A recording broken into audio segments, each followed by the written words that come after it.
যখনই রিপোর্টটা চলে আসে যে কোনো খেলোয়াড়ের এগেইনস্টে তখন ওই দিন থেকেই কিন্তু এটা অ্যাক্টিভেট হওয়া উচিত। আপনি শিওর থাকেন আমাদের আমিনুল ইসলাম বুলবুল আর এই বোর্ড আমরা ভেরি পজিটিভলি আগাচ্ছি যে আগে কি হয়েছে না হয়েছে আমরা জানতে চাই না, কিন্তু আমরা ফ্রেশ এসব যা আসবে রিকমেন্ডেশন এইগুলিতে আমরা রিয়েলি সিরিয়াসলি নেওয়া হচ্ছে।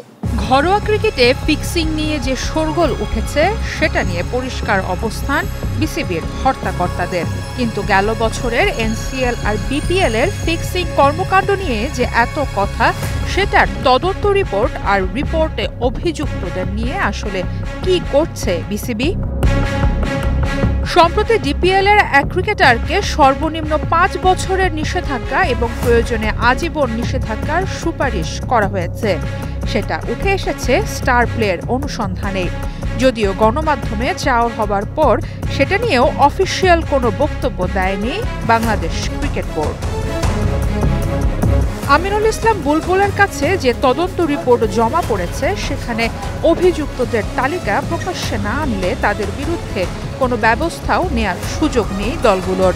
এদিকে 14 সেপ্টেম্বর থেকে শুরু হবে এনসিএল। জড়িতদের নাম প্রকাশে না এলে তাদের খেলাতেও বাধা থাকবে না বলে জানিয়েছেন এনসিএল টেকনিক্যাল কমিটির প্রধান মিনহাজুল আবেদিন নান্নু। বোর্ড থেকে ইনস্ট্রাকশন না দেওয়া পর্যন্ত সিলেকশন প্যানেল কিন্তু ওইভাবে আগাতে পারবে না।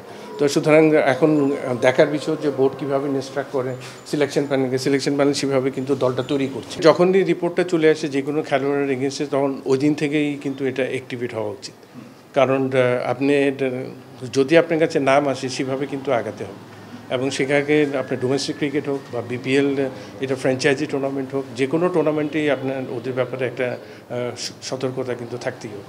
এদিকে অপরাধীদের দৃষ্টান্তমূলক শাস্তি না দিয়ে এনসিএল এর আগে উঠতি ক্রিকেটারদের এই ফাঁদ থেকে দূরে রাখতে কর্মশালা আয়োজন করবে টুর্নামেন্টের টেকনিক্যাল কমিটি। আলোচনা করেছে কিভাবে এগুলি থেকে খেলোয়াড়দেরকে দূরে রাখা যায়।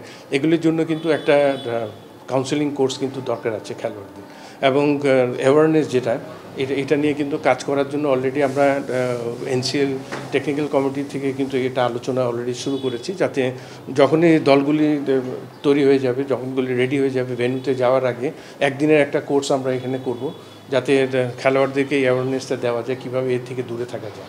আগেও বিসিবিতে তদন্ত রিপোর্ট হয়েছে, কিন্তু সেগুলো থেকে গেছে অন্ধকারে।